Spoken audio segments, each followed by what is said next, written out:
Hello, and welcome to a new episode of Pierre, Chef. This is episode number 11, which means that it's, for the first time in 4 episodes, the episode number is prime, which is something we're all very excited about here. Right, Steve?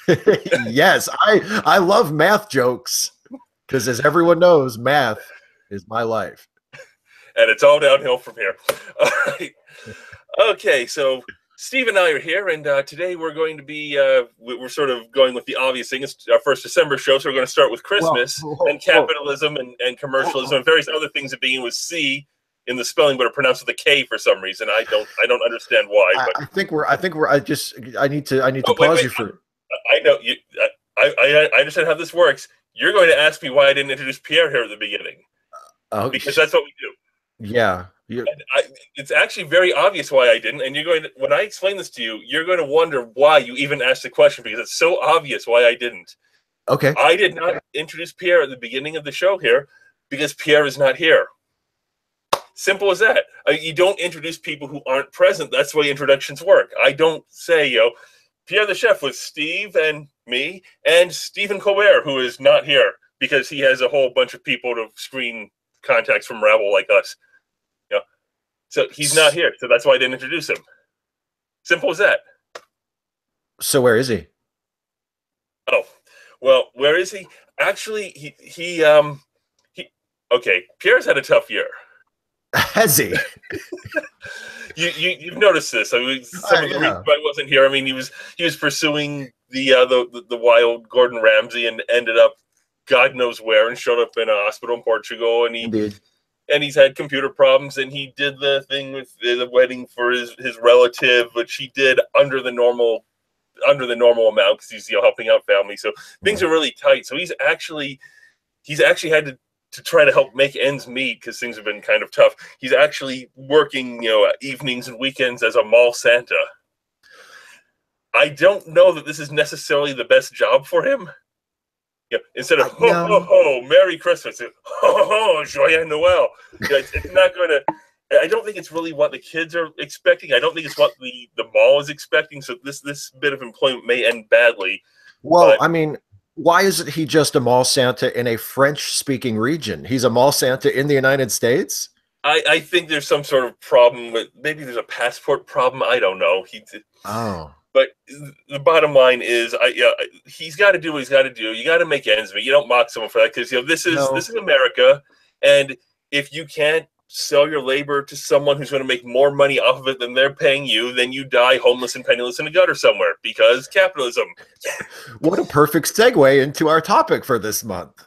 Yes, that worked out. It's almost like we're getting good at this. I don't want to get. We're not. Let's not go too far. We're not. Oh, let's both take a sip from our beverage at the same time. Yes. Yeah. Synchronized sipping. Okay. Wasn't it something David Letterman always said? When I enjoy a beverage here on the show, that's a good time for you to enjoy a beverage in your home. Yes. One of the many pointless but hilarious jokes that David Letterman would make. Yeah, along with, I'm the only thing on CBS right now. This is the show. This is the show. Okay. So Christmas and commercialism and capitalism, the 3 C's, which aren't actually C's or K's when they're pronounced, but that's the way language works. I mean, I'm Christopher. Who am I to talk, right? We do that just to confuse non-native speakers. It's just completely to fuck with ESL students. Wasn't there this phrase or the sentiment that went around that other languages are carefully constructed and develop over time, and English grabs parts of other languages that it likes and drags them into a back alley and mugs them and takes the parts at once? Exactly. Yeah, exactly. I mean, because German solves the problem of inventing new words as necessary by just smashing a bunch of pre-existing words together. Yeah, they just take out the spaces and say it's a new word. It's saying new word. There's your new word. Whereas English is like, I wonder if some other language has a good word for this. Yeah. French. Thank you very much. And it doesn't even necessarily need to mean the same thing in the original language that English is using it for. No, like, just as they're like, it's another language. Who's gonna know? Well, just as the people who speak our language, our language just strips resources and uses it as it wants, you know. Yeah, so I mean, we were talking about, you know, what do we want to do for the December show, and obviously Christmas is the obvious perfect phone-it-in answer. It's like we're not going to have to even prep for this, as if we prep for the other shows. You didn't even bother to set up your backdrop. Exactly. Because Christmas. As you explained to me before the show. Exactly. It is a Christmas-related reason. But yeah, I mean, everybody talks about the commercialization of Christmas. Oh, you're not going to explain the Christmas-related reason. You're just going to say it's Christmas-related. Oh, okay. Well, that worked. No, that's fine. Whatever you want. This rabble doesn't need to know. Okay, that's fine. This is such a polished show. I think I've explained it before. Is that my Christmas tree goes up, and where this bookcase usually is where the Christmas tree is. So it migrates into this room, and that's where the backdrop would usually go. So instead of cramming the backdrop between my chair and the bookcase, I just let it ride. I think you can see the Batman poster, which everybody loves. So that's a nice behind-the-scenes look into Pierre the Chef. Yeah, see, exactly. Now you know some of the magic that goes on behind the scenes. Magic being a relative term.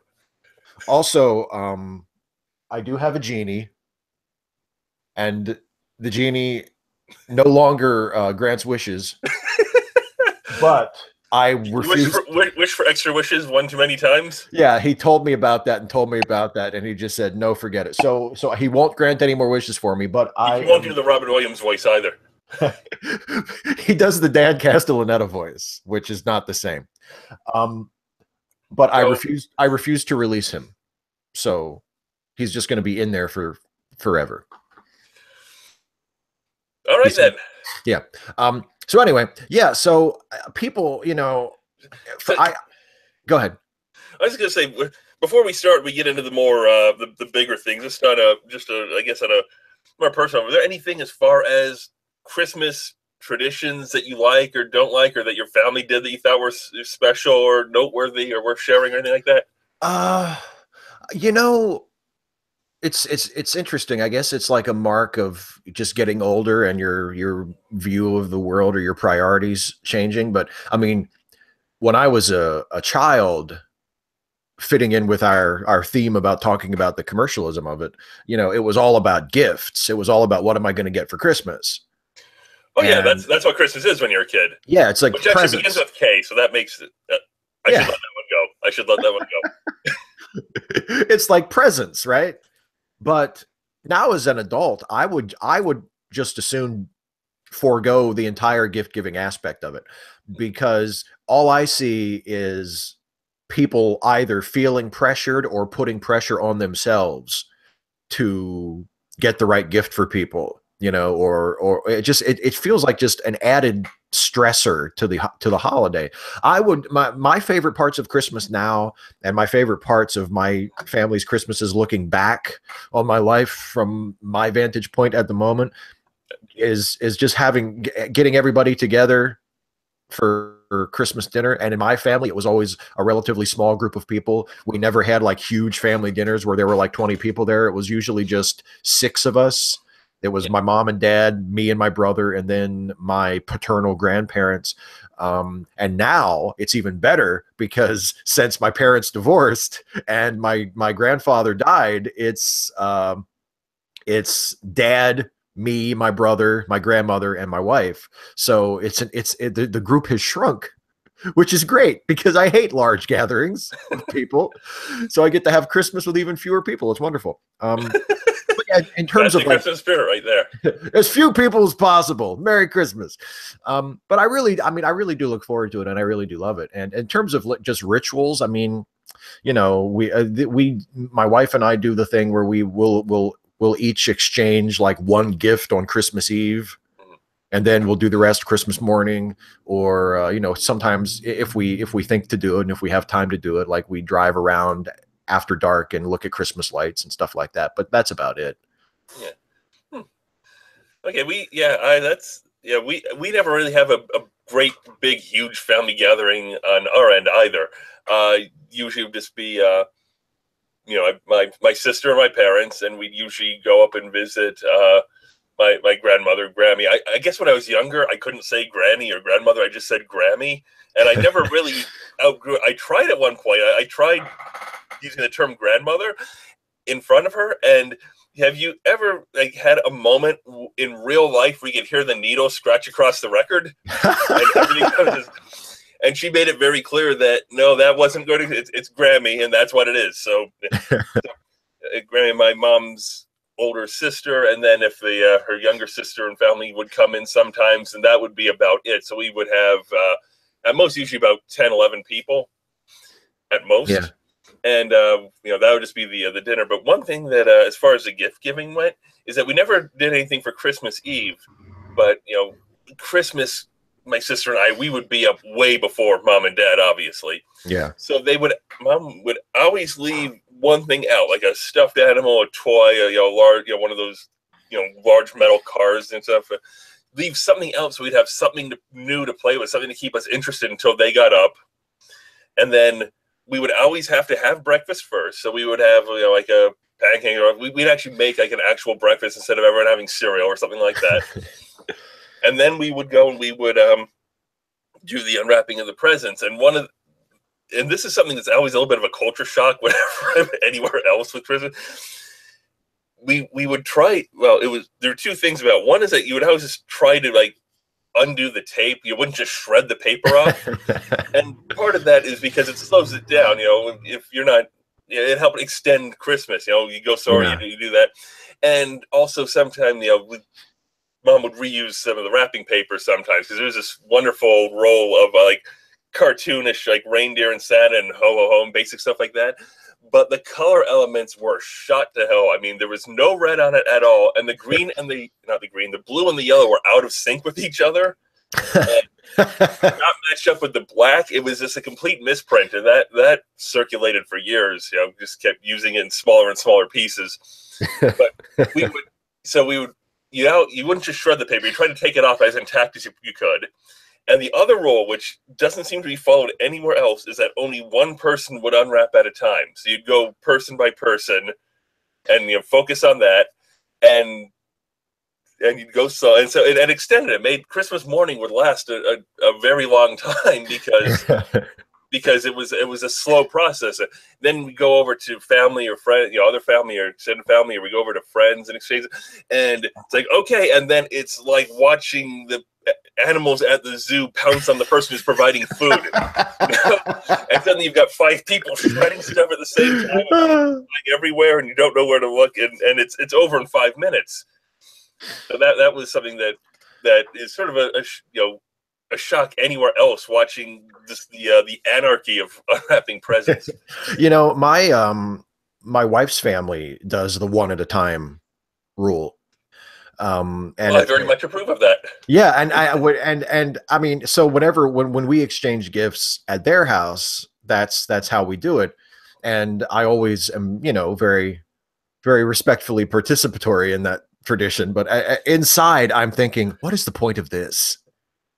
Like we've all got the presents right in front of us, and we're all adults now. It's not like we're gonna now the kids they're gonna get too excited. Like the youngest of us is in their 30s. So let's just, thank you very much. Really what I really want is let's just exchange gifts and then we'll just leave. And I'll open this at home and then I'll unwrap them there. I'll open this at home and then I'll let you know how much I appreciated it the next time I see you. Based on whether or not I actually respond or not. Yeah. If you don't hear from me, then not a good choice. But no, we go around the room and the oldest starts and then it's in order by age descending, and you open one gift at a time, and it's kind of nice, all kidding aside, it's kind of nice.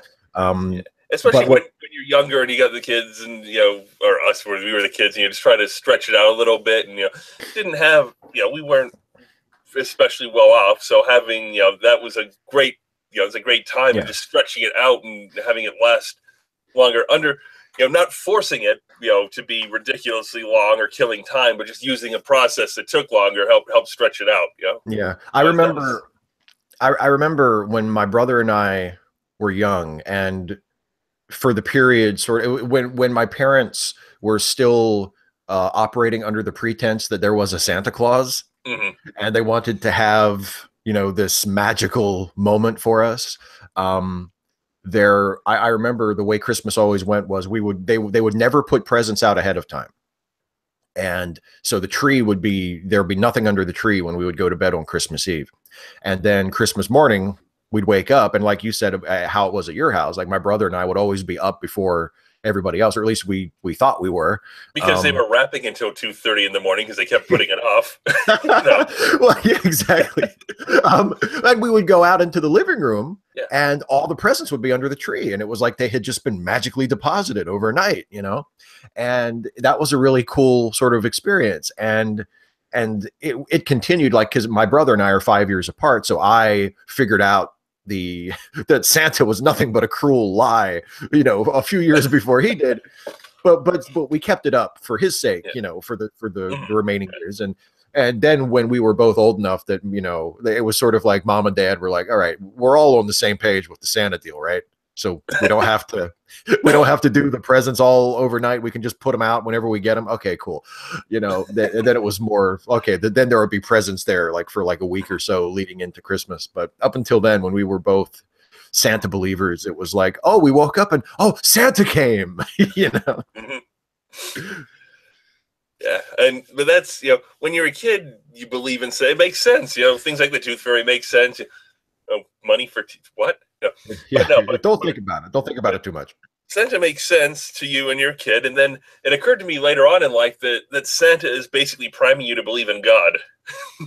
Yeah, but you've got the omniscient being who watches you and knows what you're doing and judges you. He's got his helpers, the angels or the elves or whatever, and then you get a reward or a penalty based on how you behave.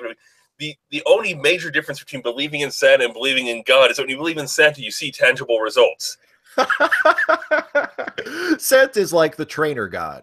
Yeah. He's let's see if the kids will buy this. And then we'll transition. Yeah, because it's essentially the same thing when you think about it, fundamentally. And also, depending on, you know, if you take depending on which turn you take, Santa can also be a great primer to not believing in God when you get a little older, because you're like, wait a minute, Santa wasn't real. What the hell? That really backfired. No, okay, look, Santa was not real. The Easter Bunny was not real. The Tooth Fairy was not real. But trust me, absolutely, God is real. This one, though. Yeah. It's like saying, no, trust us. This DC movie will be good. No, Wonder Woman. I know all the other. Yeah, Wonder Woman was good, but I know that. Did you see it yet? I haven't seen it yet. Yeah, and I did watch Justice League, and I did a review of it. I haven't had a chance to watch your review of it. It's been a big hit. It's got 9 views, and one of them was me hitting the thing on accident. Yes. YouTube. Yep, but it was, in a sense, it was better, but still not where it needs to be. That seems to be the popular consensus. It's better, but it's better than one of the worst movies ever. It's setting the bar low, you know. Yeah. So I think I compared it to, it's like, I might have even said it on the show. It's like saying, well, being shot in the leg is better than being shot in the lung. Yeah. It's you'd rather not get shot at all, if we're going to be honest, but all right. Okay. So, but as we get older and we look at Christmas and we see that it's much more of a cash grab at the end of the year. And then you have the whole war on Christmas nonsense, which I've been saying for years. Not only is there no war on Christmas, but Christmas is a clear aggressor in the war on Thanksgiving. Yes, it keeps encroaching on Thanksgiving's territory. You start seeing it before Halloween now. Yeah. Where are the Thanksgiving people trying to reclaim their land? I mean, well, actually, we know what happened to the land of the Thanksgiving. Yeah, we originally. We shot at them because they didn't want the pipeline going through their land because they thought it was going to be dangerous. And then, what do you know? There was a spill less than a year later. How unforeseen. If only someone had warned us that might happen. They were going to run it through rich white people's land, and they said, no, that's dangerous. We don't want it. And they said, okay, we'll run it through the Native Americans' land. And the Native Americans said, well, we don't want it. And they came in at gunpoint and forced them. Yeah. Well, guess what? Changed so much. Yeah. Thank goodness we've exorcised those horrible demons of our past, and now we can live in peace with our indigenous fellow Americans, like, yeah, indigenous victims, exactly. Yeah, I mean, well, here's the thing, right? Because we decided to do this as the topic a couple of days ago, and I've been thinking about it here and there, mostly on the toilet, and and that's really more information than any of us needed. When you have a moment here and there, or when you're watching like an episode of Star Trek and your mind starts to wander. Oh, Data's wishing he was human again. How come they never wish? How do you never wish to see Vulcan or Beta? Everyone ever wants to be human. He's basically Vulcan already. It's like you're practically at the finish line for that one. Just go for that one. But yeah, and when you, because I've loved Christmas ever since I was born, and I still love Christmas, even though I no longer take any religious significance from it. But ever since I can remember, I've also heard people complaining about how it's not like it used to be because it's too commercial now. And my question is, when was it not commercial? Like, how old are you that you can remember a time when Christmas was not commercial? Unless your family just like you only ever celebrated like a purely religious version of it, where like Christmas to you was just going to church and singing sacred hymns and having a meal with the family and celebrating the birth of Christ, and that was it. No presents, no Santa, no Rudolph, no Peanuts Christmas special, nothing. Like that was, if that was your experience, then I guess you can make that argument. Well, no, but what I would say as far as that goes is at the time when it's not that Christmas has changed, it's that a person's awareness of it has changed. It's always been commercial. Yeah. But what happened is that when you're a kid, you don't realize it. As you get older and more aware and more jaded to an extent, you recognize the commercialism in it. It hasn't changed. You've changed. Your perception have changed. Yeah, I think that's more the case. Yeah, and there's that phenomenon. I will say that I think that it's becoming more aggressive. The marketing, the commercial aspect of it, starting earlier. It's a much more active and aggressive marketing than it used to have, I would say. Yeah, but it's still fundamentally the same thing. It is starting to feel, I agree with you that it's starting to get a little more aggressive, and it's starting to feel like they're worried that it's a finite resource that's going to run out. because yeah, when they start putting up Christmas decorations around Halloween in stores, which has become standard now. Like that's just something like Walmart does it. My local grocery store does it. Like as soon as Halloween's over, it's like, all right, Christmas, even though you've got the 2 months. Christmas music and the employees have to listen to that for 2 months and occasionally come with shotguns or shooting at the speakers in the ceiling. And we wonder why this is such a violent country. And so I get that it's rock you. I just picture Homer saying that. It's a little bit like when I first heard about fracking, and I was like, that sounds like we're running out of shit. Like if we're going to those lengths to draw things out of the ground that we can burn or use as fuel, like are we running out? Because this sounds like we're really getting desperate. Like when someone says, hey, we're going to start selling Christmas stuff in October, I'm thinking, is it that bad? Like are we really running the well dry on this? Well, there's so much money to go around. Yeah, and it's in the hands of fewer and fewer people. Especially when there's less and less available, and more demands on it, and higher prices for the same thing. Yeah, I mean, and I think the other thing is that the commercialism or the profit-driven Christmas related activity as it's become so much more blatant, where because Christmas has, and to my knowledge, Christmas has always been commercial, or there has always been a commercial element to it, at least since the 19th century. It's been like that for a very long time. And I mean, because Santa Claus is an advertising figure. Like people don't realize Santa Claus. I mean, the image of Santa Claus that most people see in their head that has become the widely adopted version is like an advertising icon. So there's always been a commercialism element to Christmas, but now, and really for the last many years, like probably for our entire lives, you think about something like Black Friday, which is blatantly about going out and buying stuff. Like there's not even a pretense of holiday or family or celebration, or when it's purely just, we're cutting prices, go out and buy shit right now. You have to go buy shit right now. And you have the people lining up outside the stores in tents. Yeah. And apparently that's perfectly acceptable because they're going to spend money. There's very similar things that, if they're not going to spend money, then you go and you arrest them, you shoot them, you drag them out, whatever. Yeah, I mean, in my day, if you weren't camping out for Star Wars tickets, you didn't put up a tent outside of a store. It was better back then.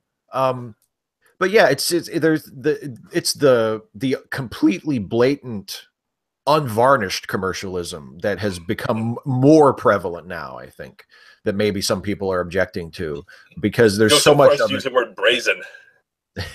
Yeah, it's not. It's not even like they're trying to use Christmas to the spirit to bring you in. They're saying, it's Christmas, buy shit.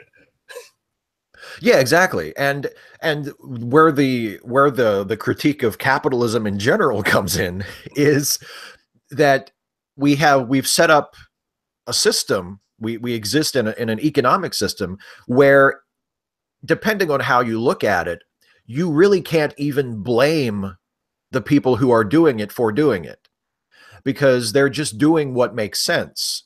If we set up a system where it's driven by profit and where your number one motivation is make as much money as possible, then of course it makes perfect sense to exploit a beloved holiday that includes the giving and receiving of gifts as a major part of it, to compel people to go out and spend a lot of money at your store.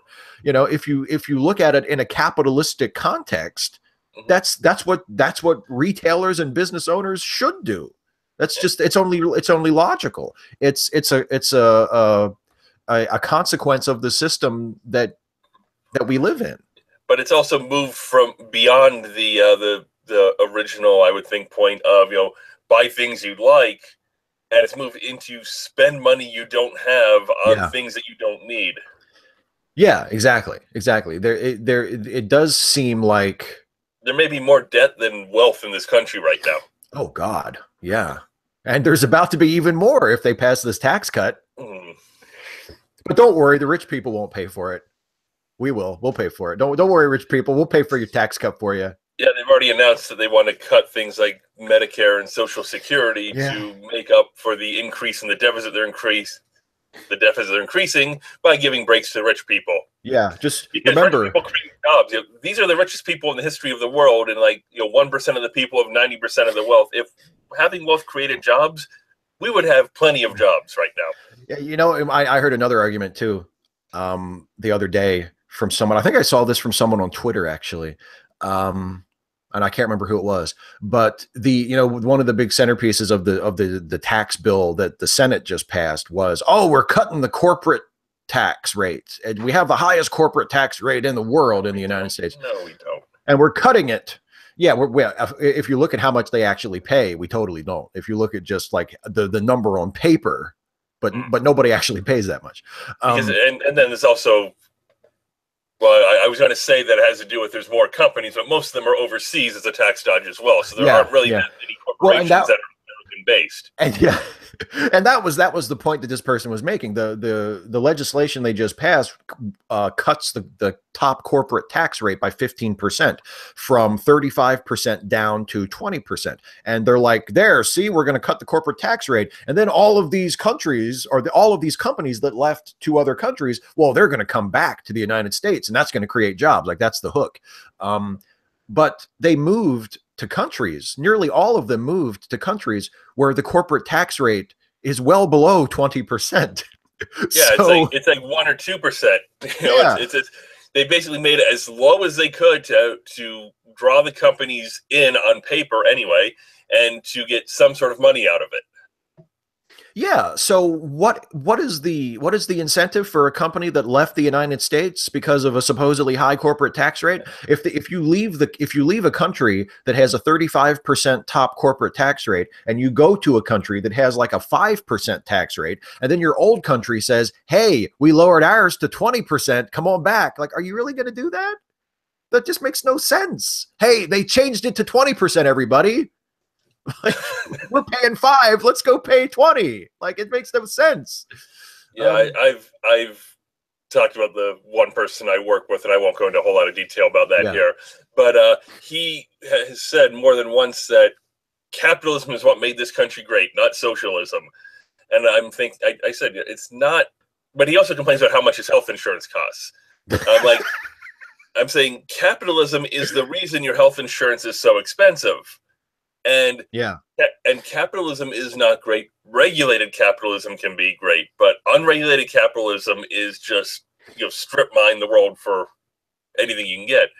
Yeah. The medical side of things with capitalism, and the stuff about what's his name, Shkreli, I forget his name. Shkreli, thank you. The one who was jacking up the prices. Well, one of the ones who's jacking up the prices of medicine. People complain about that, and it's immoral, certainly, but it's also a very good capitalist decision. I mean, if you're selling a drug or something, medicine, and you make it cost 10 times as much, and 80% of the people can't afford it, and they die, but the 20% of the people can, and they pay, you've got 20% of the people paying 10 times as much, you've doubled your profits. Yeah. And actually, you might have more than, you've doubled your income. You might be paying less because you're manufacturing less of it because you're only paying it to 20% because the other 80% couldn't get it done. That is a very good capitalist decision. It's questionable ethically. It's questionable morally. But if you don't have any regulations in place, that's capitalism. Yeah. And capitalism will kill you for a buck. And see, that's the trade-off that a lot of people who are very, very pro-business but very anti-regulation refuse to admit is necessary. If you want to live in a capitalist society that is also, at least in some measure, an ethical society, you must admit that capitalism has to be regulated. You can't just say, well, companies can do whatever they want to make money and we should just let them be. It should just be a truly free market. Because chemical companies used to dispose of their hazardous chemicals by spraying them on the dirt roads in town. Yeah, exactly. I mean, we have history. The cancer rate would skyrocket. We have a system, an economic system where the shocking thing to me, it's still shocking to me when I hear people say this, but it's true. It reflects reality. When people say, look, a company's only responsibility is to earn money for their shareholders. I mean, and people say this on TV. They come out and proudly say this. Hey, a company's only responsibility is to earn money for its shareholders. And I think, wow, it's shocking to hear somebody say that. Like, no ethical responsibility, no humanitarian responsibility, no responsibility to the environment or the community where this business is based. All they should have to care about is making as much money as possible. That is shocking to me. But we live in a system. It should be shocking to everyone, but we have been so immersed in that system for so long that we see it as normal because it's what we've always known. Yeah, we live in that system, and to me, the trade-off is, okay, if you want to have a capitalist system, and there are certain benefits to that, if you want to have a capitalist system and you want to be able to create wealth and have commerce, then there needs to be a governing body over that limits what you can do, so that you can't take advantage of people, you can't exploit people, you can't deplete resources, you can't do any of these things that people will inevitably do in the pursuit of profits outside of those regulations. Well, look at this new tax bill they're passing, things that they're trying to pass that'll do things like cut payments for cancer treatment through Medicare, that will cut all sorts of deductions that people need to attend college or to get healthcare to stay alive, and it'll be a huge gift to the rich. I mean, they were saying, like, one thing I read said that when you take into account, it's like a $1.4 trillion tax break, and it's going to make about 400 million in revenues. That's still a $1 trillion tax break for the rich. And they said that like 50 billion of that is going to end up going to the Walmart heirs. So 5% of this $1 trillion is going to go to one family. Yeah. But you know what? That's good capitalism. Because they'll pass it down. They'll hire people. For them, it's their business. Their only responsibility is to make as much money as possible. That's what they're doing. And it's going to kill a lot of people, but they're going to make a bigger profit. And shareholders will get some scraps of that. Yeah, it's like I say, I mean, it's incredibly shocking to me. It's offensive to me in a very deeply human way, that this is something that many of us will not only tolerate, but will positively argue for. I mean, there are people who argue vociferously for a less regulated economy in this country. And we see the level of exploitation and misery that is inflicted on people in the economy as it currently exists, which is a fairly well-regulated system. And they still want to dismantle what regulation there is. Well, it's been pointed out by people who know more about economic law and theory than I, that we are getting very, very close to the income inequality and the lack of regulation that existed in 1928 and 1929. Yeah. There was a really great exchange I saw on Twitter the other day where someone had some clueless Republican, is there any other kind, not really. I mean, if they're willing to get after Michelle Obama because she suggested that people should drink more water, but now they're going to endorse a child molester for Senate, I don't think that there's a lot of integrity or ethics going on the Republican side. Someone had tweeted a meme that said it was something like, Republicans control the White House, the House of Representatives, and the Senate. It hasn't been like that since 1928. And someone responded and said, does someone want to tell him what happened in 1929? Yeah. And also someone said that the only presidents of the United States that have a star on the Walk of Fame are Reagan and Trump, both Republicans. That must drive liberals nuts. And a person responded, no, it just means that we elected people who knew what the hell they were doing instead of random celebrities. Yeah, exactly. Does it drive Republicans nuts that their two guys on Mount Rushmore are people who are most famous for civil rights and trust busting? I mean, they probably don't know anything about him. No. Abraham Lincoln. I think Republicans love Lincoln because he's famous and respected, and they don't even care what he actually did. So they're just like, they just throw out like, well, Lincoln was a Republican. Like, yeah. Republicans were the Liberal Party back then. Yeah, Republicans were, yeah, exactly. I mean, they switched. Yeah, and somewhere in the 60s, it kind of transitioned over. Yeah. Well, it was even. I mean, I guess on the civil rights, it was moving, but that was the big. Yeah. That was the biggest catalyst. I mean, it wasn't the only factor, but that's where it really switched over. I mean, for anyone, when Republicans try to make that argument and they're like, well, Republicans are the party that freed the slaves, I think, well, if you want to look at more recent history, like anything in the last 50 years. Yeah, I mean, it was one of the most powerful statements against organized racism in this country from a president that I've ever heard was from Lyndon Johnson. And he was certainly a very imperfect president in many, many ways. But he directed his Justice Department to go after the KKK in the 60s when they were still at the state level, when they were still very powerful in many southern states. And he gave a speech as president and said in a very strong, unequivocal way, calling out the KKK by name as a specific group, saying, I fought you in Texas as a prosecutor. I will fight you with everything I have from the White House. Like, you will not prevail. And and that was a Democrat that said that. The Republicans were the ones who were fighting him tooth and nail to stop that. Yeah. And now the KKK occupies the White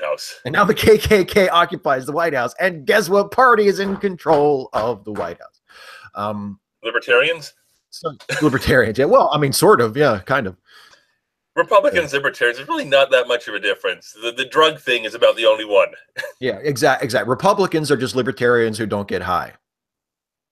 You know, I mean, the gun thing, they have the gun thing completely in common. I used to say, well, libertarians are just Republicans who, you know, want to be able to smoke weed and buy guns, but Republicans are all aboard for the gun thing too. So really, the drug use is the only thing that they differ on.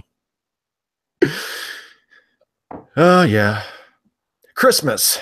Yeah. We capitalism and Christmas, we kind of shifted over a little bit there. We kind of just we picked capitalism and we just went after that. I mean, well, here's the thing. I've described myself in the past. But Christmas is the most normalizing aspect of that. That's a good point. That's a good point. I mean, Christmas as a consumer holiday is really it's like, well, but it's okay because it's Christmas. You know, that's where we really come out and say, spend money, buy things. You don't necessarily need them, but spend your money. You're only valued by how much you spend. You have to get something wonderful for your spouse or kids or loved one, or else you're a terrible person. I really love those commercials that went around for a while for the Lexus, where you get the Lexus with that enormous bow on the top. It's like, wait, so I don't spend $55,000 on a luxury car, suddenly I'm a bad person? Yeah, like, give me a break. I'm paying for my kid to go to college. I don't need to buy her a car on top of that. Yeah, now the cost of college is more than a house, which is why it's very hard to buy. That's why the millennials are killing everything, because they don't have the money to buy anything, because the generation above them has taken it all already. Yeah, so go millennials, go. Kill everything, babes. Go for it. I like the one thing I saw that said 95% of the articles I see about millennials are killing the blank industry basically boil down to millennials are making responsible decisions based on their economic realities. Yes, exactly. Can you kill the coal industry too, kids, please? Yeah, I mean, I think Taco Bell employs more people nationwide than the coal industry. Yeah, so it's just close the coal mines and build some more Taco Bells, and it'll even out.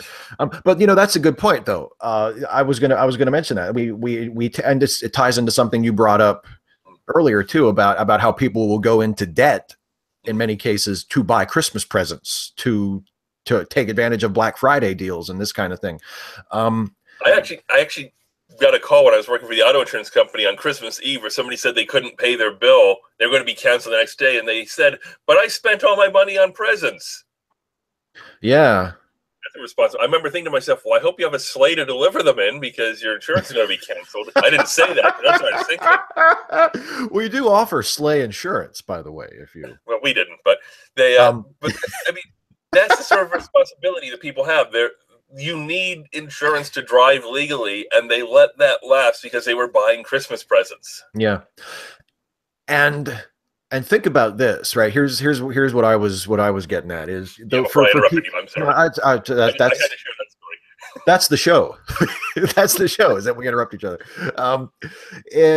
For people like those people who work at Taco Bell, who probably don't make that much money, if you want to have a society where you say, well, you're valued by how much you can buy, but you also have you don't pay them enough to buy anything. Yeah, the power brokers in that society oppose efforts to put more money in those people's pockets so that they can buy things, so that they have to get credit cards or take out loans that they can't afford to pay back, or go into debt in some other way to do all the buying that you're telling them they have to do. That's a pretty twisted system.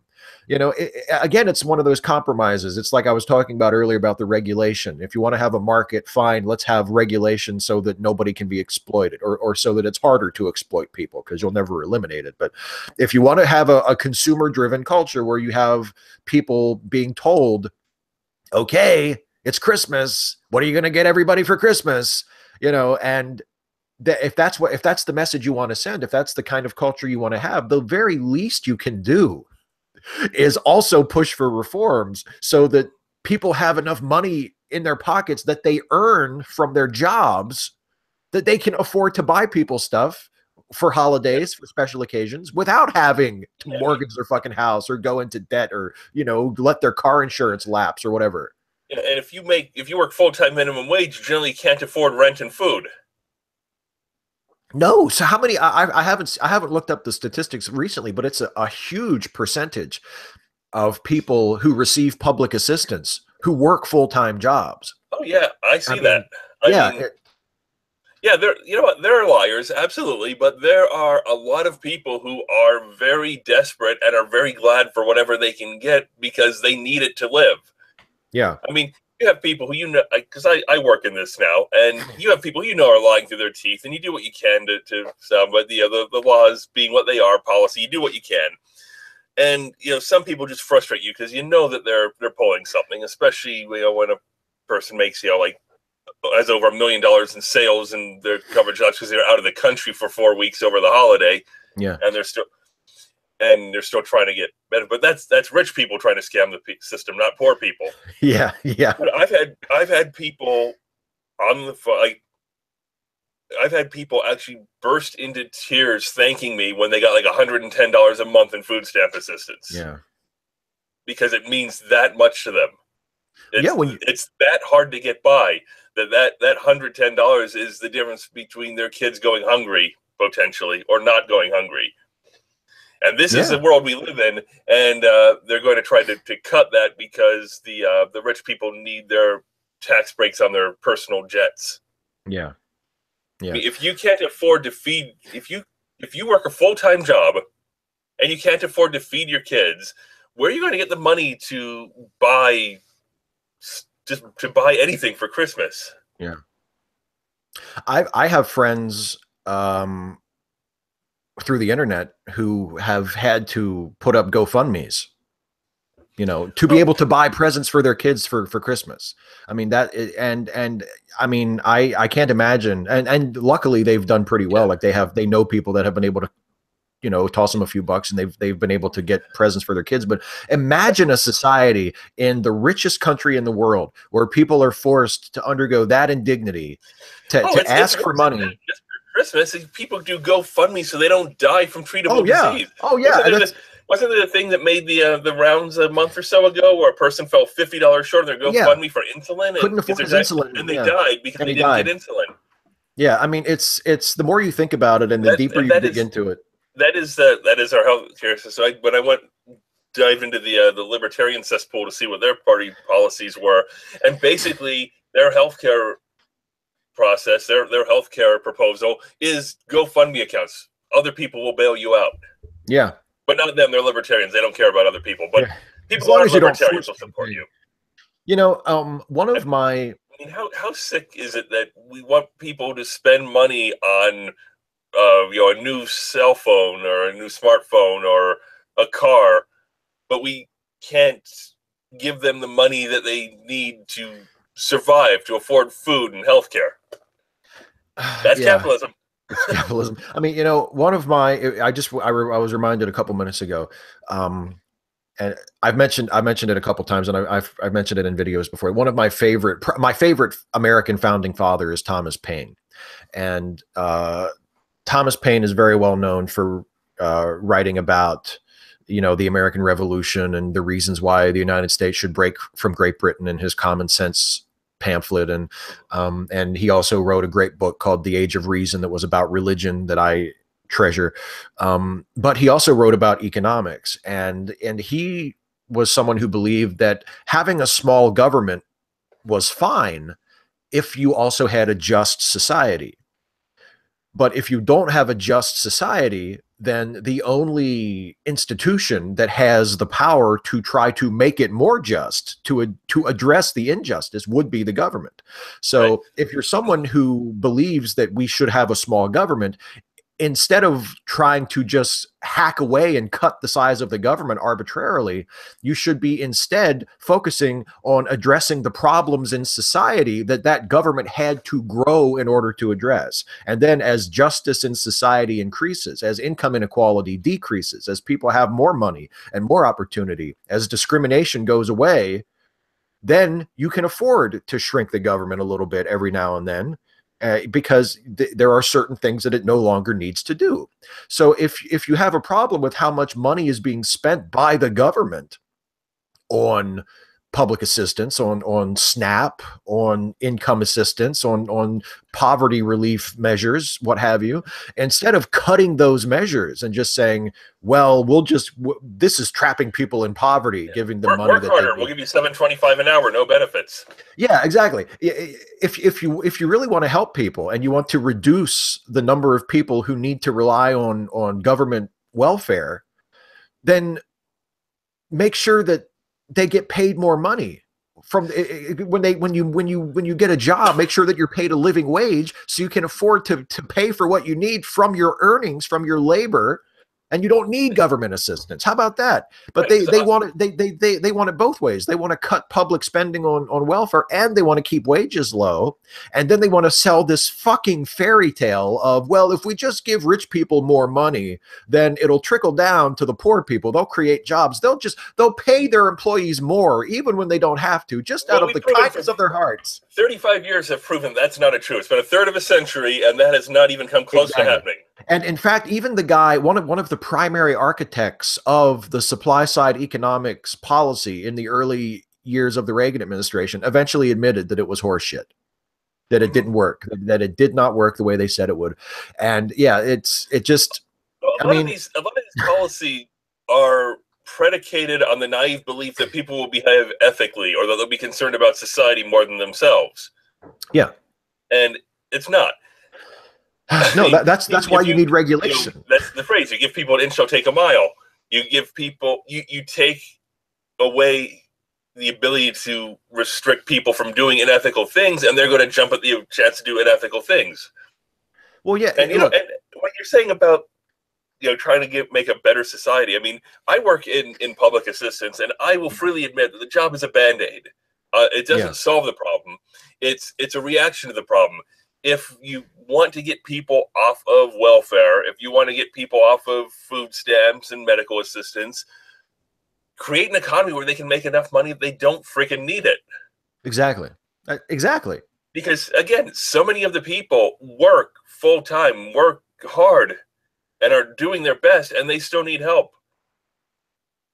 You can't just look at a system where people have no opportunity to support themselves and say that it's their fault that they aren't taking advantage of opportunities that don't exist. Yeah, it's like the old the old saying, based on the older saying, that you say people should pull themselves up by their bootstraps, and you're saying that to people that don't have boots. Yeah. It's just but a lot of this, and you see it on both sides, but a lot more on the conservative side, is that people don't care about problems that don't affect them personally. Oh, yeah. There's no empathy for other human beings. People who have money have no comprehension or understanding or concern for people who don't. Right. Right. What they need, every rich person needs to watch the movie Glengarry Glen Ross and realize that people in this country who don't have money like they have it are basically like those salesmen.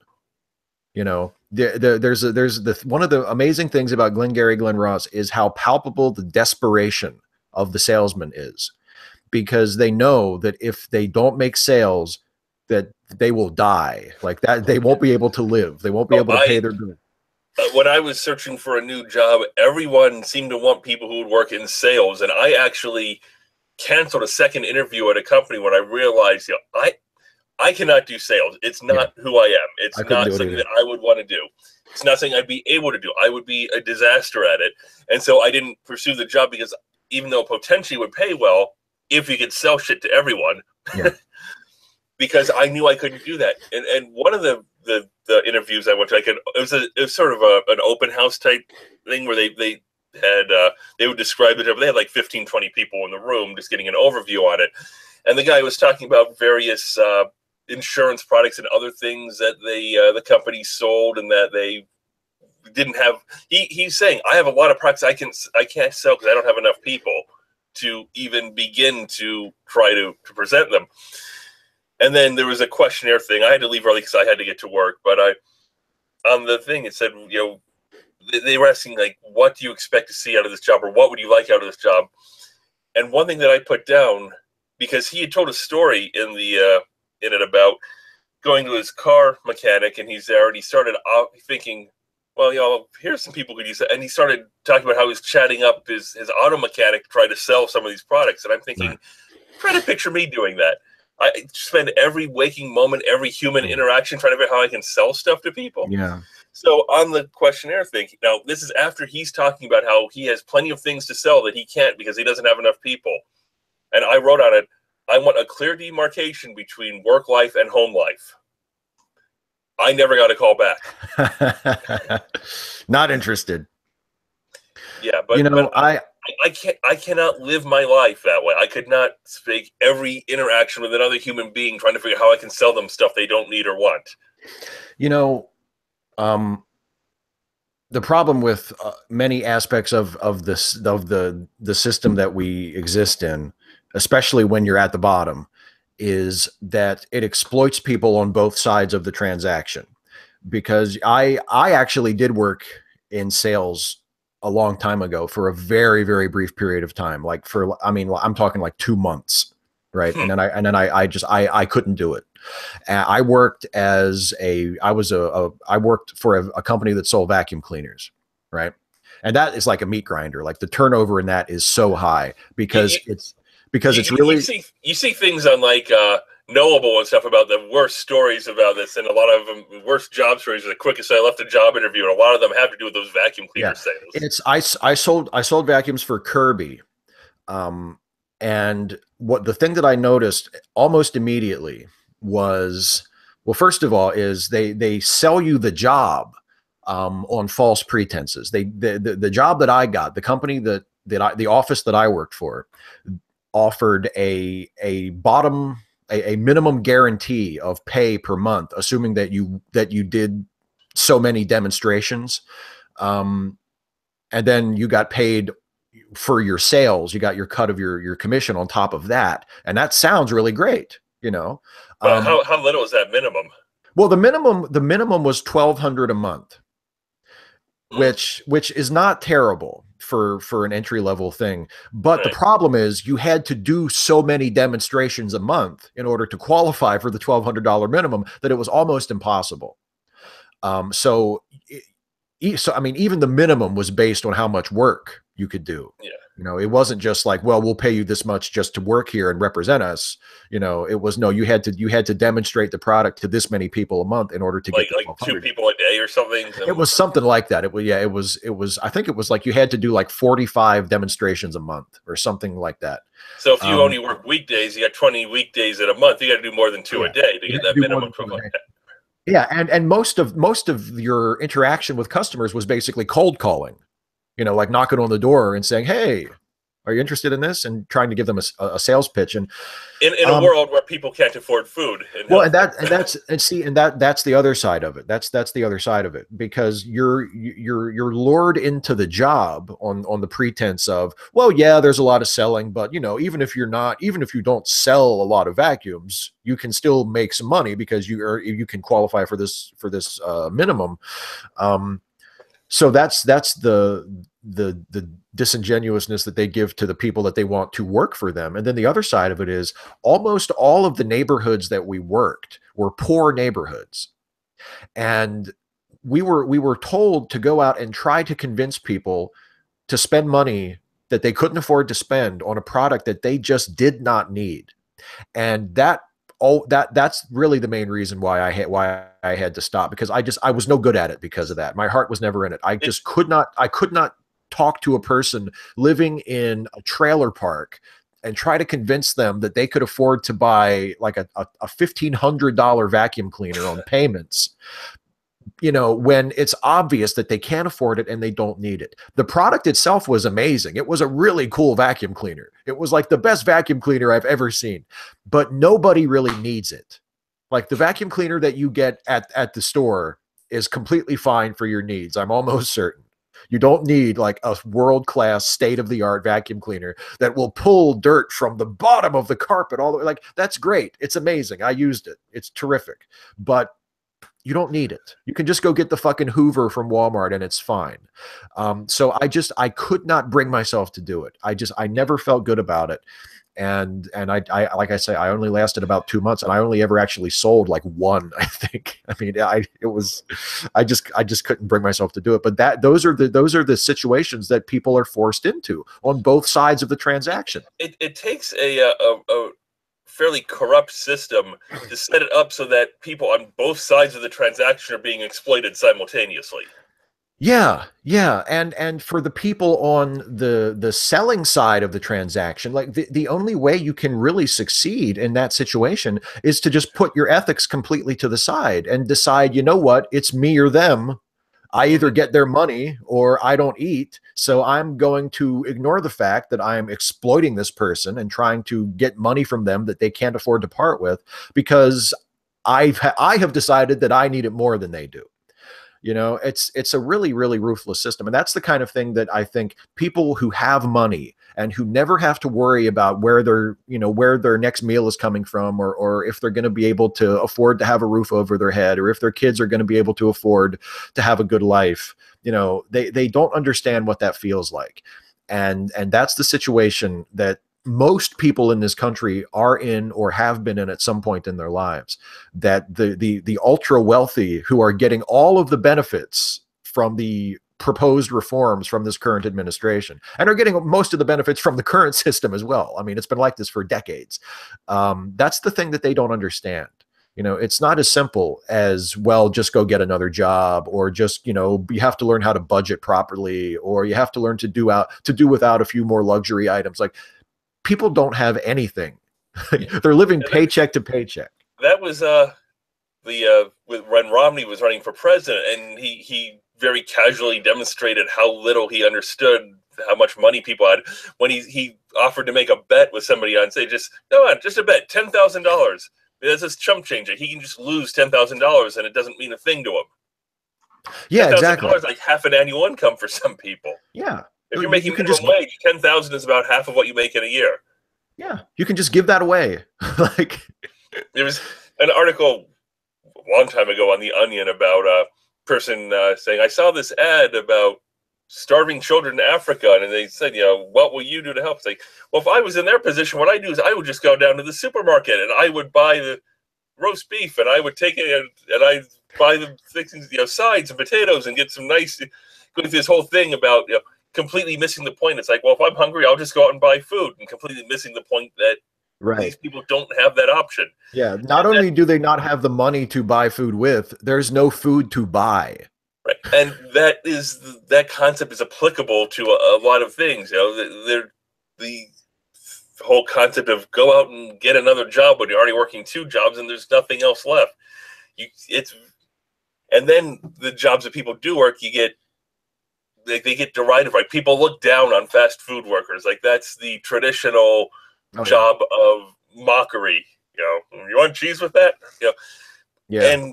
But people expect that service, and they count on that service, and then they deride the people who provide it. Yeah, and they demand that service be carried out at a high level of quality. I mean, this came up. People expect to be paid more than $7 an hour. Yeah, well, this came up in one of my recent hangouts with my Patreon patrons. Somebody brought this up, and the point was made that all the people, almost everybody, unless you're like a super rich person who just, I only go to Michelin starred restaurants or some fucking hoity-toity horseshit. Like, everybody, every once in a while, everybody finds themselves either in the drive-through or standing in line at McDonald's or Burger King or wherever, and people who look down on fast food workers and say, like, oh, what are they doing? Why should they make $15 an hour? That's not that hard of a job. Have you ever been at a fast food joint when it's really super busy? Oh, God. And look behind the counter at all those people. Does that look like fun to you? Is that a job you would want to do for fucking $7.50 an hour? I don't think so. One of the hardest jobs I think that a person can do is being a waiter or waitress. Oh, God. You have to deal with the general public all the time. you're getting paid like $2.37 an hour plus tips, because tippable jobs are not subject to minimum wage. And there's things in the tax bill suggesting that if you pay minimum wage, then the owner can collect all the tips. Yeah. Apparently, Amy's baking company on that Gordon Ramsay episode, they thought, hey, that's a great idea. Yeah, exactly. But so you have to deal, and most of what happens is not your fault. If the food is bad, the waitress is not at fault. The waitress did not cook it. Right. But the waitress is one who's going to take the brunt of it and then not get a tip because somebody else screwed up. And they might have to be dealing with 10, 15 tables at a time and trying to keep all of that straight. And that is an extremely difficult job. Yeah. It's a job I certainly would never want to do. And they're getting paid like practically pennies for it. They're getting paid like less than a third of minimum wage. And people are extremely inconsiderate and demanding and expect perfection, and then some of them don't bother to tip anyway. Or they tip like $1. They live like a condescending little like token tip. Yeah, like keep the change. It's like, thank you. It's like, no, keep the change. I want the dollars back. You can keep the change. Give me the bills. I could not do that job. I would be pouring. I'd come out with the food. Whoops! Dump the food over their head. No later than the third day. I quit. Yeah, I mean, there are jobs that I wouldn't do even if they were well paying, and being a server at a restaurant is one of them. Like I couldn't do it, And going back to the vacuum sales job, like even if I were making a lot of money, I don't think I could do it. Like I just couldn't do that. Yeah, I worked like 12 years or so in call centers, and I reached a point where I cannot do a job where I deal with people all day, every day. I am done with that. I am burned out on that. I can't do it. Yeah.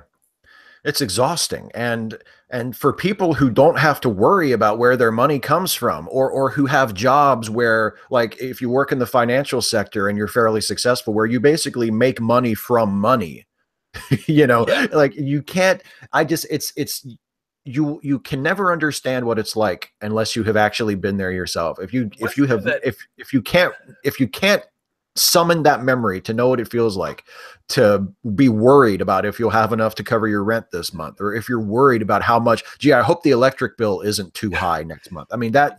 Yeah. Wasn't there the article that, it made the rounds because it was so tone deaf, and it got so much mockery and derision that the site actually took it down. But it was about how this couple paid off like $300,000 of student loans in like 2 years, or some enormous amount. And what it came down to was, it talked about how they moved with their parents and rented out a home that their parents had given them. So they rented it out, and they were able to work at like a relative's, get a full-time paid job at a relative's nonprofit organization. Jesus. And they were able to pay off the loans like 2 or 3 years. Said, if I can do it, anyone can do it. And people went through and they highlighted some of the most exasperating things about it, where nobody has access to this. Nobody can just rent out their summer home to make money. Yeah. That's not how it works for the average person. No. And it was so tone deaf. And I mean, it was all over Facebook, and the site within a week had taken the article down because they were getting so much grief for how clueless it was. That is pretty. Yeah. But every rich person thinks that they, what is the phrase? They're born on third base and think they hit a triple. Exactly. Every rich person believes that it was their hard work and their genius and their business acumen that got them there. And basically it was the birth lottery and exploiting poor people by paying them $7.25 an hour and only letting them work 25 hours a week so they don't have to give them health care. Yeah, exactly. And the fact that they live in a country that gives them the option to employ people and not give them health care, in a system where most people rely on their employer for their health care. Right. And then it's like, well, why can't you spend more money for Christmas? We need to get these ledger sheets in the black. Buy. Yeah, exactly. To bring it back to Christmas at the end. And by the way, you know what? It's Christmas. I think we should give ourselves a Christmas present and just skip the 5 minutes of Trump this month. What do you say? That's a break with tradition, but I'm okay with it. I think I mean it's Christmas. We'll give ourselves a present, Hey, I like it. High five. Can we high five the video high five? Does that work? High five there. Yeah, I wish I could do like a split screen or something. Yeah, we could go like that. We could high five the barrier in the middle. Yeah, exactly. Yeah. But yeah, so but we don't even have a timer yet, so we can't get the fancy stuff. Yeah. But no, I wanted to bring it back to Christmas a little bit, because I think you and I have talked about this before, and I know it's something I've brought up with other people, that it seems like a lot of conservative people, a lot of right-wing people stopped reading A Christmas Carol before they got to the end.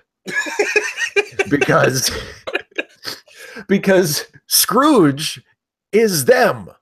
Unreformed Scrooge, before he gets to the end, is exactly the kind of person that they all seem to want to be. This grasping, covetous person who cares only about money, who has alienated all of his friends and family because all he cares about is money, who is told about the problems of the impoverished in his society. And he's like, well, there's, they could go to the prisons and the workhouses, and if that's not good enough for them, then I guess they'll just have to die. Like, that's the kind of person. Didn't Tiny Tim die in the Ghost of Christmas Future showed them like the kid dying? Yeah. And then he was like, oh, because like you said, it doesn't hit home until it affects someone like you or someone you know. And then Scrooge's like, oh, actually, that's kind of sad. A child dying. I never thought about that. But you know what? My gun rights are more important. Yeah, exactly. But I mean, if you look at the change that Scrooge undergoes at the end of the story, which is you should read to the end. Don't just read the first half and be like, this Scrooge fellow seems good. I'm sure everything will work out for him. Read to the end, where not only and that's the thing, and that was the point that Dickens was making. It wasn't just that Scrooge, that his attitude toward Christmas changed. That's become sort of people tell that story, and it's like the shorthand version is, well, it was Scrooge, his attitude toward other human beings changed. Exactly. Scrooge. Well, it's not the point of the story. Isn't Scrooge hated Christmas, but then at the end he figured out that he loved Christmas. Christmas is just a metaphor, guys. he learned to become a more generous, compassionate, caring person. And as a wealthy person, he learned that it was his responsibility to use his wealth to help the less fortunate. That was the point of the story. Charles Dickens was a campaigner against poverty. That was what the story was about. If you have billions of dollars you're not using, you should do everything you can to hoard more? That's not the point? That's not the point. That's what those ghosts were coming after Scrooge's ass about. I mean, they're like, you need to spend the money that you don't need on other people who do need it. Yeah, I mean, so that would be my prescription to everybody this Christmas, is read A Christmas Carol or listen to Patrick Stewart's excellent audiobook version, which is another Christmas tradition that we have that I forgot to mention. We always listen to Patrick Stewart's audiobook of A Christmas Carol. And make sure you get all the way to the end, where Scrooge reforms and becomes a giving, compassionate person. That's the point. That's the point. So anyway, I didn't know they were going to have some sort of end note to wrap up with, or I would have tried to come up with one, because I don't really have anything to go along with that. That's all right. Well, like we were saying at the beginning, we're a very polished professional show. Let's do what we usually do and just let it kind of trail off. We don't really have we have a subject, and that's really it, and it just improvise from there. Yeah. Well, we've already gone well over our usual time, but not especially. Well, that's true. I only about an hour and a half. I set it up as an hour, and we always go way over. But we end on talking about something a little bit more frivolous, and we didn't really talk about what we would want to talk about in terms of frivolous things this month. But I figure, since this is our December hangout, and we won't do this again until next month, and by that time a new Star Wars film will have come under the Christmas tree. So on a scale of 1 to 10, or however you choose to express it, like how interested or excited are you about the new Star Wars movie? Middle of the road. I've never been a huge Star Wars fanatic. Like I remember, even as a kid, you know, being like 6, 7 years old, and people talking about how they would put the original Star Wars in the VCR because there was VCRs back then, and the kids would watch it like 4 times in a row. They'd get to the end and they'd hit rewind, and they'd rewind the tape, and they would watch it again immediately. And I was never that into it, you know. Personally, I'm not a fanatic. I mean, I will watch it. I will see them. I will not go opening night. That's a ringing endorsement. I will watch it. Well, I mean, I don't think it's going to be bad. I'm concerned that it's become it's gone through sort of the same problem that Star Trek did, that instead of being a creative endeavor, it's clearly a cash cow. So the stories we hear about directors going off the movie because they want to do things that are a little bit different, and the studio's like, no, it's a Star Wars movie. You've got this straight narrow line you have to stay on. Yeah. I mean, I was not the part about The Force Awakens that I found least appealing was the fact that essentially I reached the point where that was the movie that sort of cemented for me that for the most part, J.J. Abrams is really good at putting a nice shiny veneer on recycled material. Oh yeah. Because he brought back Star Trek and made the most profitable, but that it had ever been in the theaters. I mean, they're the highest grossing Star Trek movies by far. Even when you adjust for inflation, they've made a ton of money. Yeah. But they were basically retelling things that were already there and weren't necessarily anything especially creative. The first one is getting the band back together. And then the second one was Star Trek 2, and it was not told as well. And then he goes to Star Wars, and I remember watching saying, are we really going to have another battle of the trench? Really? But it's a big trench. It's a much bigger trench. It's a bigger trench. And so I was not really as blown away by that. And now there's another one, and you know, it's not. I don't think it's going to be bad, but I think it's going to be like McDonald's. You know, it's going to be mediocre. It's not going to be great because it's not allowed to be great anymore. Yeah, that's true. We reviewed Empire Strikes Back on our movie review podcast this week about late seating, and one of the points I made was that one of the things that makes Empire such an interesting movie is that it does the same basic thing that Star Wars does, but it finds all these interesting new twists and new ways to do it, to do the same thing without doing exactly the same thing. And I wonder if in the current environment, if that kind of movie would even be allowed to be made. I don't think they're allowed to be daring anymore. No, I don't think they are either. And there is, I mean, the trade-off with that, it's like with the Marvel movies. You know that when you see a Marvel movie, at least so far, there haven't been any real clunkers yet. Except maybe The Incredible Hulk, which is the second one. Yeah, and which a lot of people don't even remember is part of the MCU. You know what I mean? It's that long ago, it's that bad. Yeah, but other than that, yeah, I mean, you know that you're going to get a certain minimum level of quality. You know that a Marvel movie is Mr. Mediocre. I think Dave referred to that as a fast food thing. Mr. Mediocre. It won't be great, but it won't be terrible. It's almost always going to be pretty good.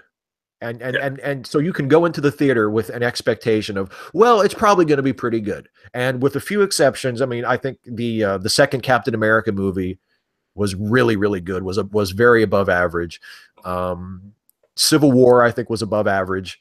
But for the most part, you know, you're going to get a good, reliable product, you know, but, and so that's the system they have in place, but that system also makes it more difficult to do something truly extraordinary. Yeah. You know? With Rogue One, I heard people say it's finally a bad Star Wars movie, this, that. I think that in many ways, that is likely to be one of the best of the additional movies that aren't like the numbered episodes, simply because it was wide open because it didn't have any of the characters who existed previously who you know what happens to them. Like, yeah, exactly. If you do an Obi-Wan Kenobi movie, you're restricted in what you can do because you know where the character ends up. If you do a Han Solo movie, you know where he's going to end up. There's limits to what you can do. Rogue One, you knew where the plot was going, but the characters could have ended up anywhere. Right. You had no idea what was going to happen to those people. And some people said you knew where the plot was going to go, but you didn't know where the characters were going to have. Some of the characters could have survived, some could have died. It was wide open. And that's not something that you're going to have when you're doing reliable marketing movies of pre-existing characters doing things earlier before we met them. Right. Yeah. Yeah, I'm looking forward to it. I probably won't see it opening day, but I will see it opening weekend. But you got to see it quick before all the spoiler idiots on Facebook spoil it for everyone. I was very unhappy with I won't mention names of somebody who was commented on one of your posts and just started throwing out spoilers for the Star Wars movie before it had been seen. Yeah. Oh no, wait, it wasn't the Star Wars movie. No, it was Age of Ultron. Was throwing out things. Yeah. Like, hey, come on, man, we haven't all seen it yet. Although people really pulled together on social media to create a moratorium on spoilers for like a full week to give people a chance. I was impressed by that. Which was wonderful, but it's also like, so can we not do that with harassment? Yeah. Like, can we not treat harassment like, let's just pretend that they're posting Star Wars spoilers. And treat it accordingly. And I'll also say this: when the title came out for the new Star Wars movie, The Last Jedi, I'm thinking, they just returned 2 damn movies ago. What are they doing? We know this is only the second one. Why is this the last anything? So the Jedi do not have a good track record that we've seen. But I guess I agree with you, and as you know, and as most people who watch my videos know, like I am more of a Star Trek fan than a Star Wars fan, and that's me too. And it's not even close to me. Like if actually, it was funny. I got a Star Trek mod for Stellaris right now. Stellaris is like a civilization in space exploring the entire galaxy, and I downloaded a Star Trek mod. So I'm doing one where I'm just Earth and going out there. I'm doing one where I'm the Borg and sweeping across everything. Oh, good.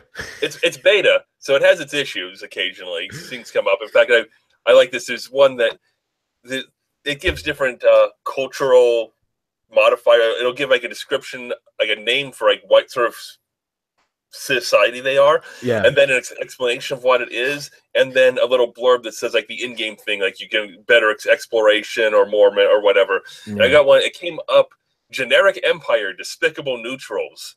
Like what? And I checked it, and the description is: what makes a species turn neutral? Lust for gold, power, or they were just born with hearts full of neutrality. And then the game impact thing says this is a placeholder personality and should not show up in game. Oh, that's so. Oops. Clearly, there's some problems with the beta still. It works well, but there's still some of the fringe things are not right. But yeah, I'm enough of a Star Trek geek that I downloaded a Star Trek mod for a space exploration game. Yeah, I would probably do the same thing. I mean, the other day I was talking with my wife, and because we had just watched The Empire Strikes Back, I think, for the podcast for the 1,000th time. Yeah. Actually, I don't subject her to it that often. But then I had said something to her like, oh, it's only so many more days until The Last Jedi opens, and she's not really super excited about it because she's not like a sci-fi. Well, I'm not really super excited about it. I mean, I'm interested, but it's like it's not something that I've been actively like. I can't wait. It's more like it's going to get here and then I'll watch it. There's another one of those ringing endorsements. Well, it'll open. I'll see it. I had the same thing about the Marvel movies. I didn't see Thor 3 until this past week. It had been out for like 3-4 weeks already. Yeah. I'll see it. It's not around to it. Yeah. But she asked me, she said, if you could only pick one and you could only ever watch one thing for the rest of your life, would you pick Star Trek or Star Wars? And I said Star Trek without even having to think about it. Like it's not even close. But I do love Star Wars. And when a new Star Wars movie comes out, it's like I'm completely a mark for it. Like I'm exactly the kind of person that they want, because when I'm like when a Star Wars movie comes out, I'm like when they release the trailers, I'm always like, oh, there's a new trailer, and I watch it immediately, and I really look forward to it. And I loved Force Awakens, even though of course it was a retread of the original, but I still thought it was really, really well done and had some really great moments to it. And it certainly was a step up from the prequels, which again is not saying much, but it made it it made Star Wars fun to watch again, which it hadn't been in the and which it should be. I mean, I think that's prequels, something. Unless you're watching the Plinkett reviews, the Star Wars prequels just weren't fun.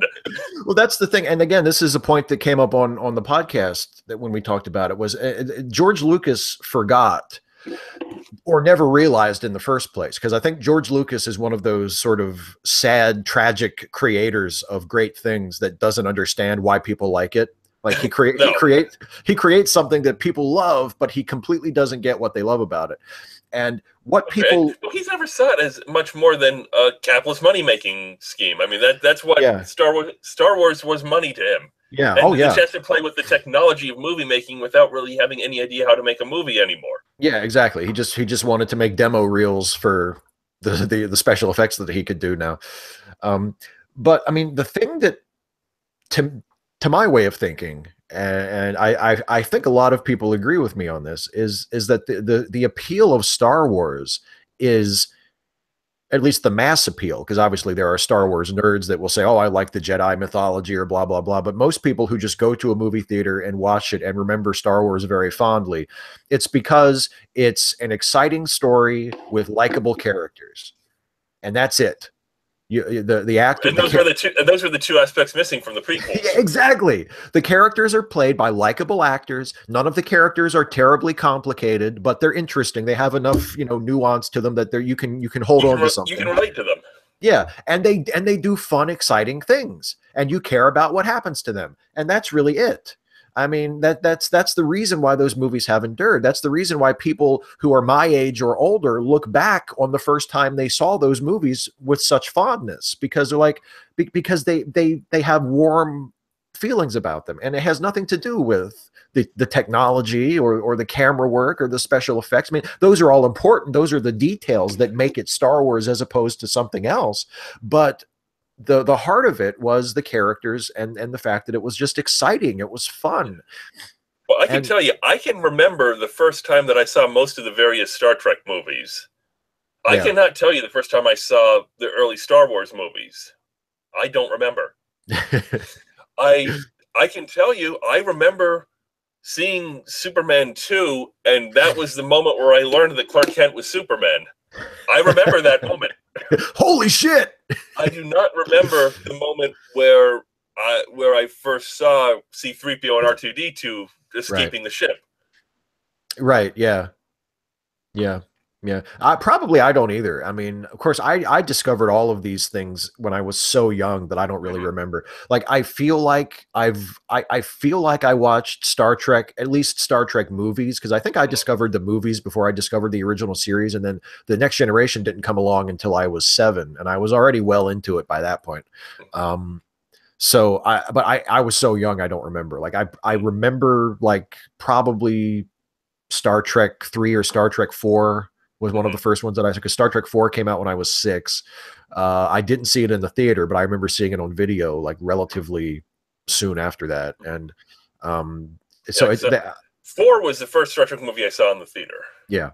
Yeah. But I'm sure that's probably true for a lot of people. I mean, because it was until the current crop, I think it was the most profitable or the most popular. That's funny. We were just talking about that last night. We were talking about how ridiculous it is if you think about it, that for so many years the most popular Star Trek movie was a movie where the plot was, we have to go back in time and save the whales. Like, it's such a weirdly random, like, that's a Star Trek movie. I mean, I knew that it was like political, but Jesus, and that was the most popular one. And now the least profitable movie in the Star Trek pantheon is Nemesis, even before you adjust for inflation. Yeah, like Nemesis made significantly less than the motion picture did, and the motion picture was like 20, 30 years earlier with a very different value for the dollar. I went to see Nemesis opening weekend, and I think there were 5 people in the theater. So that's anecdotal evidence, but apparently that was the case in most places. It never seemed like an especially interesting plot. And then the movies had been every 2 years, and they waited 4 before they released Nemesis. So there was a lot of time for the momentum to disappear. Well, and the other thing was that it was just an awful movie. It was a terrible movie. Yeah, the advanced word was terrible. And the Next Generation movies, even though there were a couple of them that were pretty good, the Next Generation movies, they committed the same sin that the Star Wars prequels did in a way, is that they forgot that this is supposed to be fun. Like even though Star Trek has always been a lot more cerebral than Star Wars, it's still an adventure show. Like it's supposed to be fun and exciting. And the movies, even though the Next Generation movies basically abandoned the social commentary aspect of the show, they tried to be more straight action movies, but they weren't any fun. They tried to make action movies with a cast that was not meant to be an action movie cast. No, and it was an adventure show. It wasn't an action Crusher show. And Troy breaking out the phaser rifles, and you're like, what?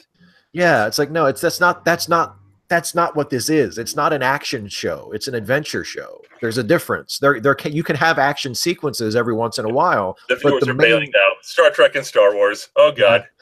Actually, it's been pretty steady. We still have like 20 people watching. Hey, thank you. Let's listen to them ramble on about Star Trek and Star Wars. But yeah, to take it back to Star Wars real quick.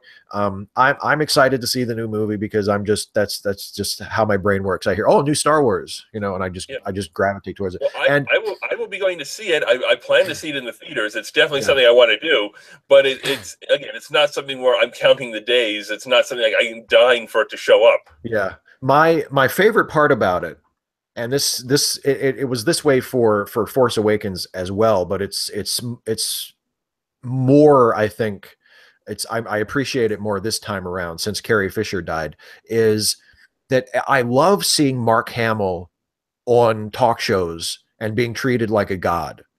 Like that, I love that so much because he deserves that, because he's Luke fucking Skywalker. And for so many years in between the Star Wars franchises picking him up, he always was working. He never, he was always popping up and stuff here and there, and he did voiceover work and stuff. And, a whole new generation of people know him as the voice of the Joker instead of as Luke Skywalker. But it's like, he's fucking Luke Skywalker. Like, this guy should be on our cultural Mount Rushmore. And it's so nice to see him being invited on like the Late Show and the Tonight Show and popping up on all these different places and being treated with this enthusiasm. Like, people are so happy to see him. Didn't they say like in airports and stuff, they show the other people trying to sneak through and then he comes out, I'm Mark Hamill. Yeah, he loves it. He loves it. I'm here.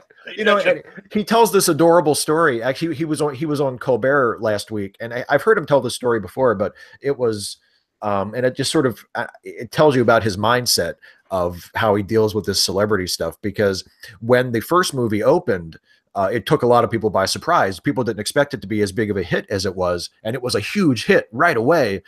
And the three main cast members were on a publicity tour to promote the movie when the movie opened.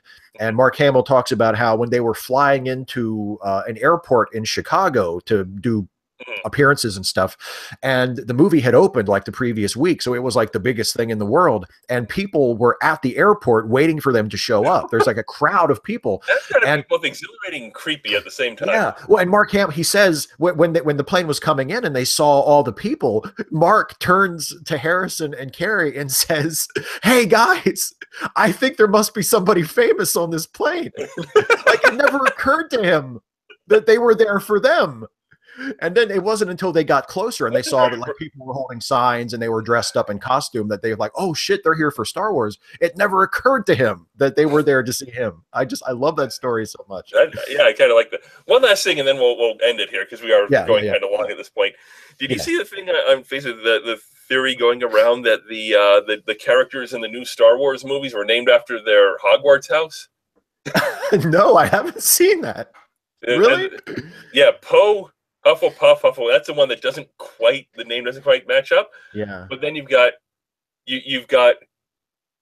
Ray Vinclaw. You've got Gryffindor. And you've got Slytherin. I can kind of see that. Fits. I can kind of see that. Maybe, yeah. God, what kind of fucking nerd named those characters if that is the case? Exactly.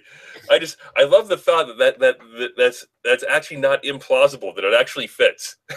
Well, yeah, because all it takes is one person to sneak it in.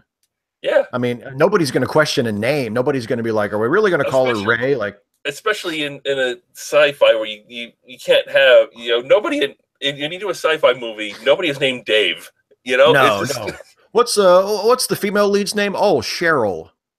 Like, no, it's not going to be Cheryl. It's like it's random letters that sound like a name. You watch Babylon 5, and the human character has a human name, and nobody can have a similar type of name. It has to have this completely random conglomeration of letters that makes generally 2 syllables, 1 or 2 syllables. Yeah, if you don't want to make it real complicated, but it can't be like a real name. One of my favorite parts of writing, I haven't done one for a while, but occasionally, I do like photo comics of Star Trek. And one of my favorite things to do is to make up ridiculous sounding names for planets for them to visit. Because I just try to clear my mind and just put together the first 3 or 4 random syllables that come into my mind, and then just tack a number on the end of it. So it's like, Captain's log, we're currently on course for planet Grindel Fargalax 4. And that's the planet name. I am not good with coming up with proper nouns for things. I mean, Straczynski talked about Babylon 5 and how he named this ship the Icarus and this one the Agamemnon, and it all ties in. And these characters did this in this mythology, and this is what happens in Babylon 5, and it's the same thing. And this is known as hiding your character arc in plain sight. I'm like, are you kidding me? I hate naming characters. I hate coming up with proper nouns for these things. The Ernest stories that John and I wrote back in high school, we named the city by me doing a Hitchhiker's Guide thing and pulling letters out of a Scrabble box. That's how we named the city. Yeah, it's fun coming up with names, but at the same time, like, my philosophy as a writer is, if the story's good enough, nobody's going to give a shit. Like, if your main character is a great character and her name is Jane, like, nobody's going to say, well, she's a good character, but it's a shame they weren't more creative with the name. Like, that's just going to be her name. Like, if you write nobody watched Aliens and said, you named her Ripley?